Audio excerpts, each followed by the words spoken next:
My name is Reverend Rachel Harrison, and this is the Recover Your Soul podcast, a spiritual path to a happy and healthy life. I started Recover Your Soul after having profound changes in my life from my recovery of alcoholism, control addiction, and codependency. I was guided to share the tools and principles of spirituality and soul recovery to help others transform their lives as mine was transformed. For us to overcome external circumstances, we must first turn the attention to ourselves, focusing on inner change.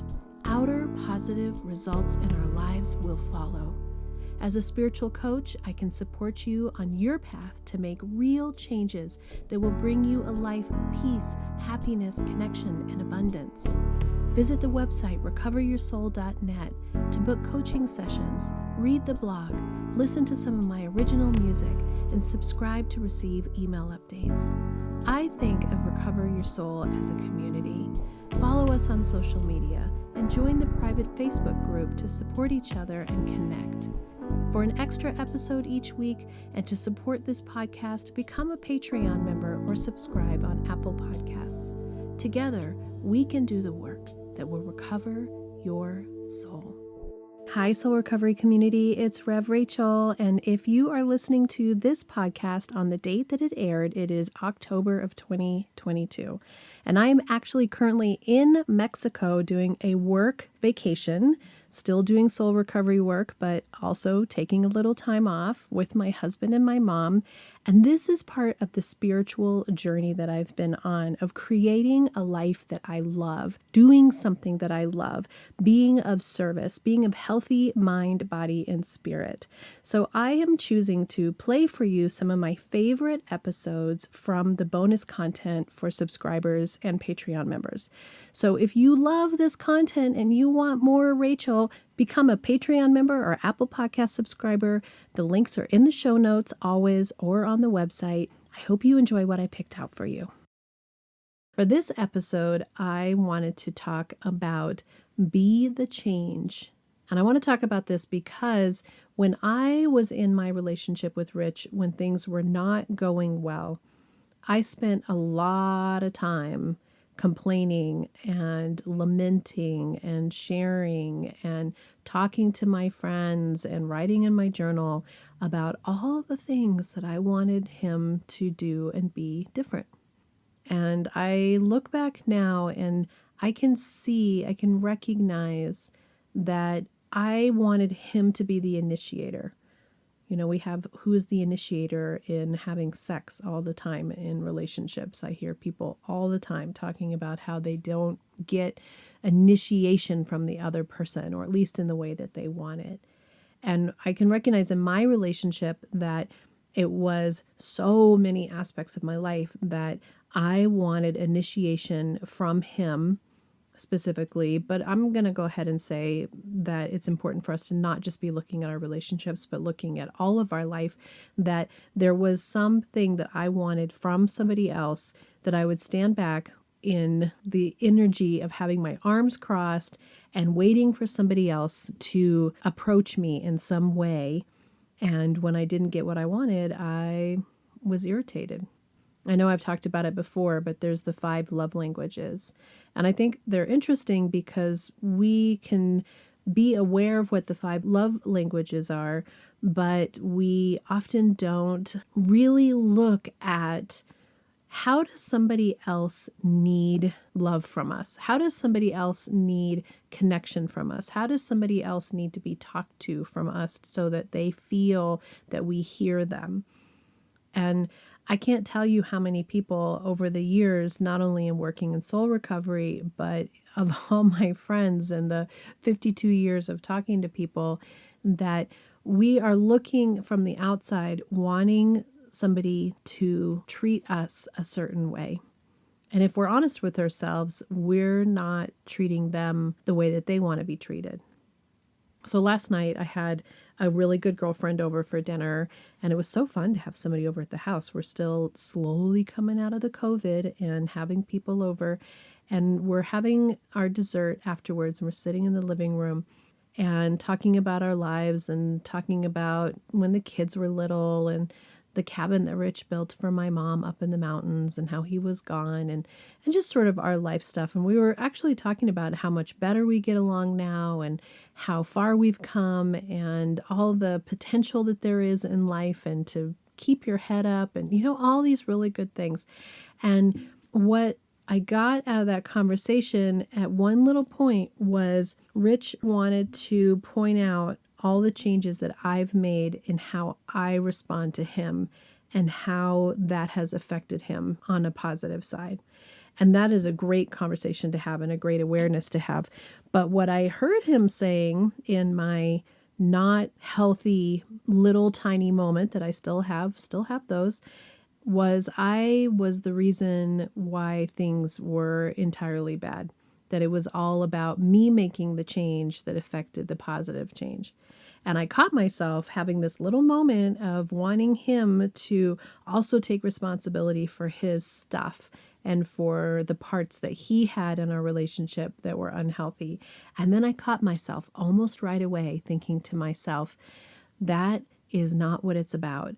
What you have learned and what you teach and what you share with others is to turn the attention to ourselves and recognize that our own reactions, our own responses, the way that we show up in a relationship or in a friendship or at work is the only place that we have control. And when I had that little breath, the relief that came over me and the knowing that that is where my healing lies, that it is true that we both have changed, but when he's recognizing my change, I should see the positive part of that and not immediately go to a negative place.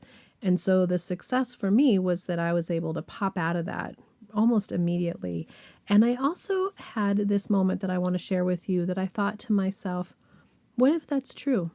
What if it is true that in his mind, he is behaving, acting, thinking, seeing, being, doing exactly everything as he did before when I was in an unhealthy state, and I'm actually seeing, feeling, and witnessing it in a totally different way? What if that's true? Now, I don't actually think that's true because we're both not drinking, we both communicate different, we respond to each other differently, we are in a much healthier place, but it actually doesn't matter because the only place that I have control in how it's being is through me. So I had to have that moment where I said, it could totally be true that this whole better life comes down to my changing my perspective. And if that is the case, then congratulations to me because I did all this work and look at how happy our life is now. So how do you become the change that you want to see when you're in a place where what you see is not all that great? When we're feeling unloved and unsupported and unconnected, it can be pretty hard to show up in a situation and be a supportive, loving, connected human being. But that's where we start. And it's literally little baby steps. One of the things that I remember happening in my relationship was changing the tone of how we talk to each other first thing in the morning. And that when our lives were really stressful, that you woke up in the morning, there was just so much stuff going on. And so it was more like just getting going with the things of the day. And there wasn't a moment of affirmation where you just cheerfully said, good morning. I remember when that started being my first priority in the day was to make sure that what came out of my mouth was that I was the first person to say good morning because I could start the day with an intention. I could start the day with an energy and I could start the day with a mood. And since I only have control of myself, I'm going to start the day with that intention and that energy and that mood. So immediately the first time that we would see each other, one of us usually gets out of bed before the other one, I would make sure to be the first one to say, good morning, honey. It made a change. It made a change because in the past, there might have been an immediate jump to what's happening today, what's going on, what are the plans. It didn't have a warmness to it. And now we have this regular routine of positive, kind words to each other that start the day. And when he does it to me and he's the first one that says something to me and I'm the one coming up the stairs and he says a sweet, "Good morning, honey," it feels really good. And I don't have an expectation for it. I have an appreciation for it because I know that it's different than what we did before. So likewise, if I am in a situation with somebody where I'm hoping to get called or I really want to chat or I need something, in the past, I think that I would have thought that they should know that I need help, that I could use support, something that is that part where we think that somebody else, either friends, family, spouses, coworkers, are mind readers, and that we shouldn't have to ask for what we need. And that is entirely untrue. We need to have clarity of asking for what we need in a way that lets them know exactly what it is and also offers support to them to make sure that they know that we will help them with what they need to get what we need. It is not anymore about trying to be the winner. It's about having all parties be the winner. Not that one is the winner and one is the loser. That we all together are coming together and trying to have the best outcome. So when you're in a relationship with somebody where you might not be having them tell you that they love you, and you want to hear that word of affirmation, you want to hear that you're loved, you want to hear that you're appreciated, you don't want to have to be in a situation that is unhealthy where you're saying something in the hopes of getting it back. That's another major shift in how we think. What we're shifting from is giving what it is that feels good to us, that is right to us, without the expectation of the same in return. Because we don't want to be doing things for a tit for tat, I'll give, you give back relationship. We're changing our attitude to a, I'm here to be of service. I'm here to be of integrity. I'm here to live from my true whole self and offer my true whole self.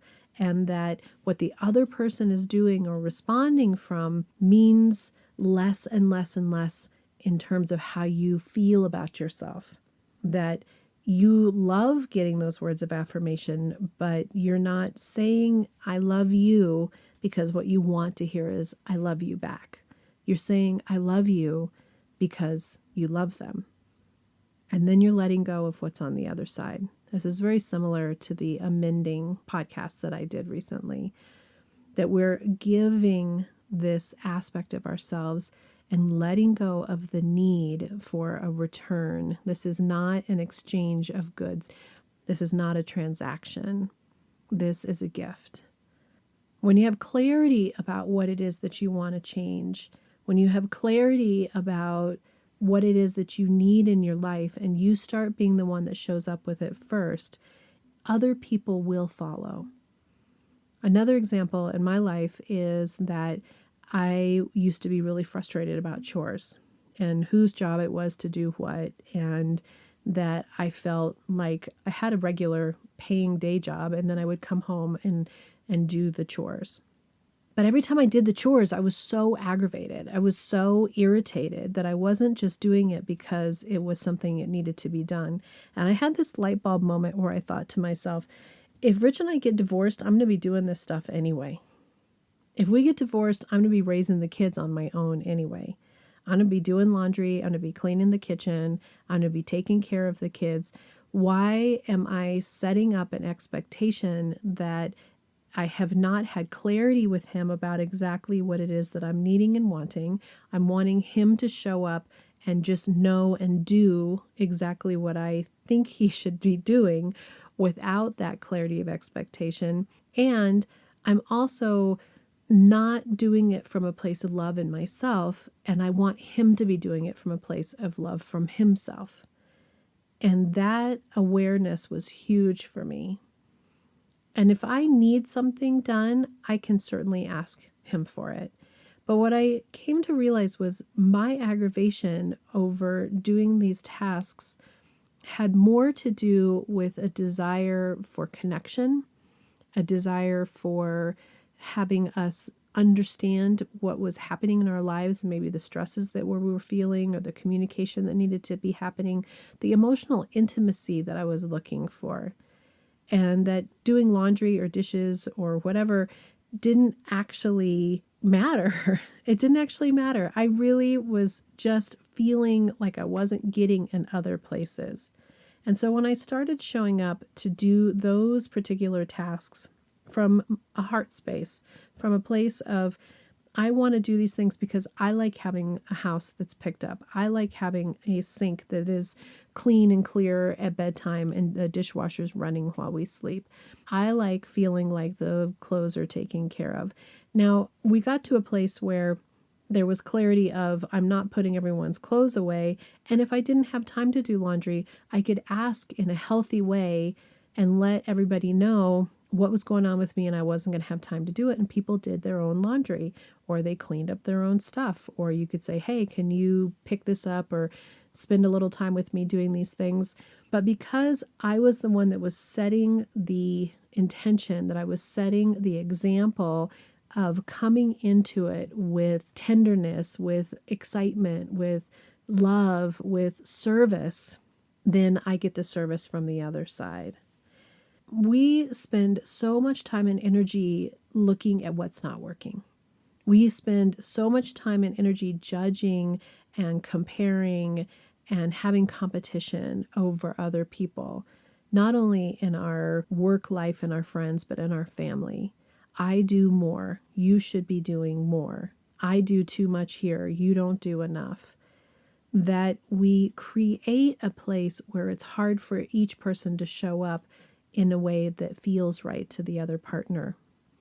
So if we can be the change without feeling like we're being the change because we're demanding that the other person falls in line, but just being the change because it is the right thing for us to do in our own lives to be in integrity of who we are. What if you send a card to somebody and they never say anything back, or you send somebody a gift and they never respond back? The needing the thing back from the other person takes away from the knowledge in ourselves that we did what felt right for us, that we were being the change. We were living the life of our wholeness and being exactly who we know that we are.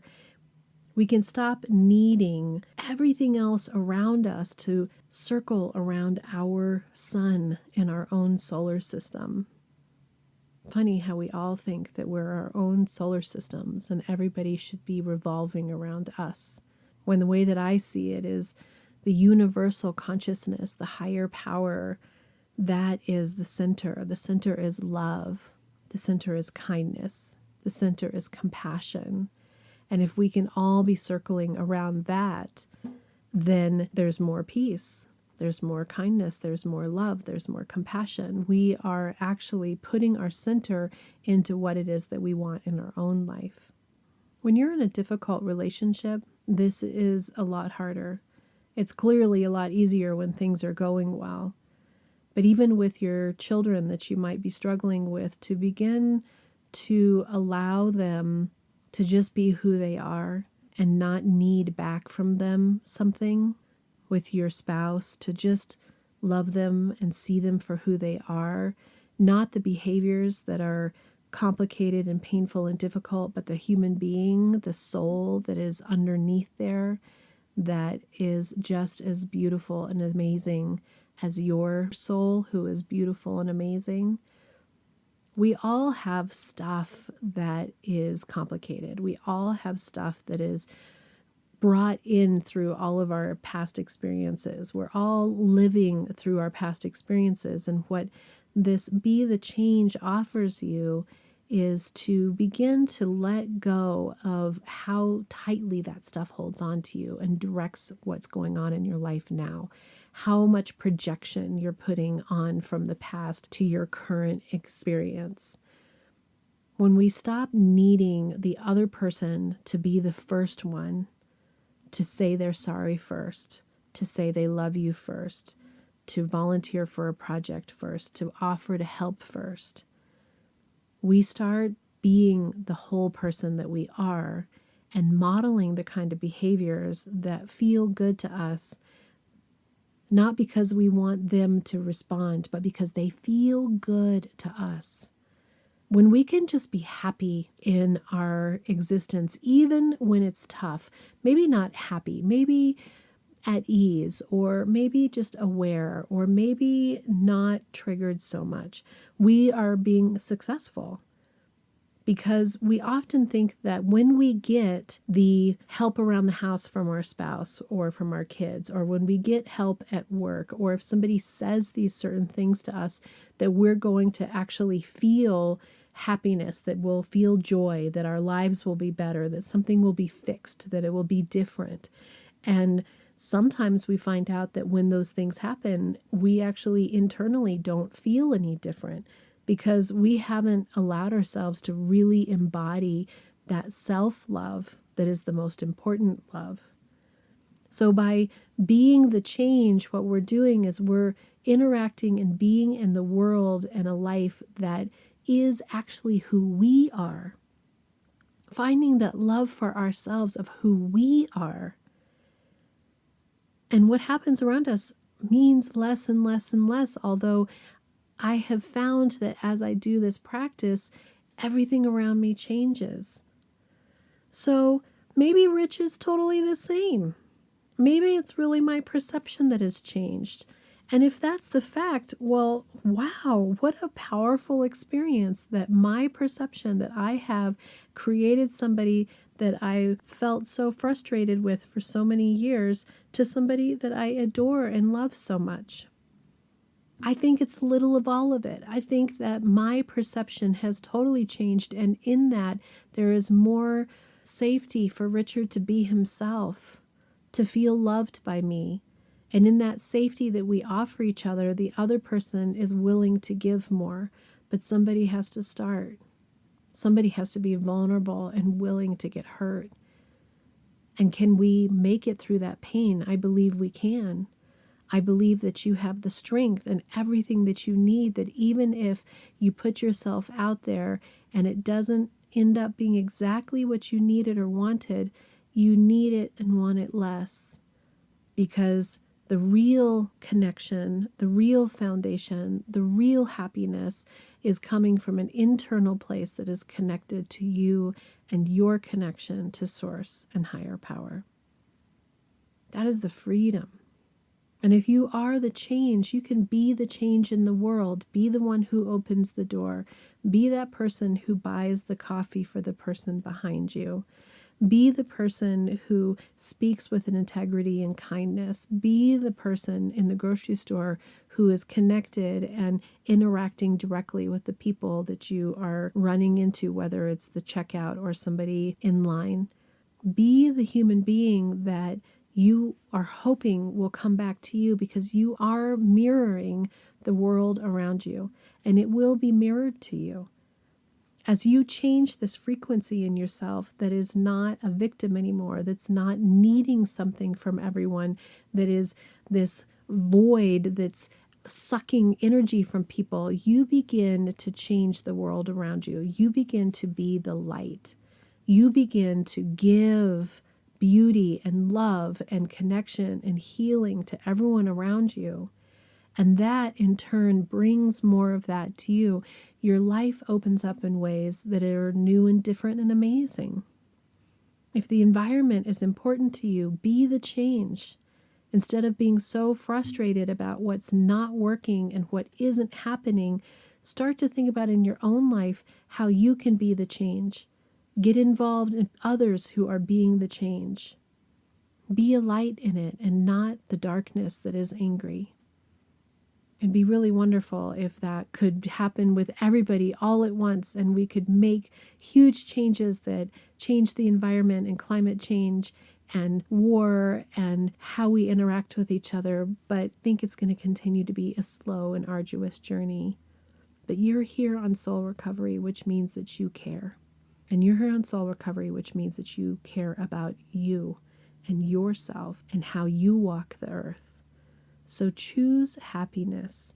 Choose to be the first one to say hello. Choose to see things differently. choose to have the miracle of a change of perception. You get to choose what your life is going to be, and you only have control of yourself, so choose well. I'm here for you. If you want to work with me and do some soul recovery work on how to be the change, how to affect this in your life, book a coaching session with me. We can work on it together. This is such deep, important stuff, and it really will transform your life in ways you can't even imagine right now, but you need support. So I encourage you to reach out to me and let's do this work together. I can't wait to see the transformations that are happening with my help and just out in the world. You are doing great soul recovery. Thanks for listening. Until next time, namaste. Are you wondering, how do I go deeper on my path to soul recovery? Or how do I support this great podcast? Well, here's how. Here's your call to action. If you're ready for real inner change and would like to work directly with me, visit the website and book a coaching session. I'm here to support you on your unique path. I'm here to help you let go of the past, to deepen your connection with your higher power, whatever that is for you, and to discover and then step forward into a happy and healthy life. You can also become part of our soul recovery community. One way is to join the support group. It's the first Monday of every month. It's by Zoom from 6 to 7 p.m. Mountain Time, and you can register on the website to get your Zoom link. Recover Your Souls on social media. Of course, there's Facebook, Instagram, TikTok, lots of ways to connect, and there's even a private Facebook group that will allow for more communication and conversation about soul recovery. There is also an extra bonus episode every Friday if you are an Apple Podcast subscriber or Patreon member. I'd also love all of the listeners to subscribe on the website so that I can keep you informed on what's going on with the podcast, the community, with me, and anything that's up and coming and new and great about soul recovery.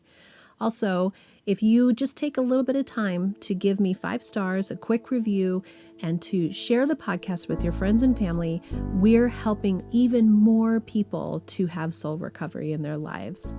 If this podcast is providing you spiritual nourishment and inspiration, thank you for going to the website and pushing the donate button, whatever donation feels right to you. This means so much to me because I have this enormous mission of sharing soul recovery with the world, and your donations, your bookings, your subscriptions, your being part of this community is helping that to happen. Together, we can do the work that will recover your soul.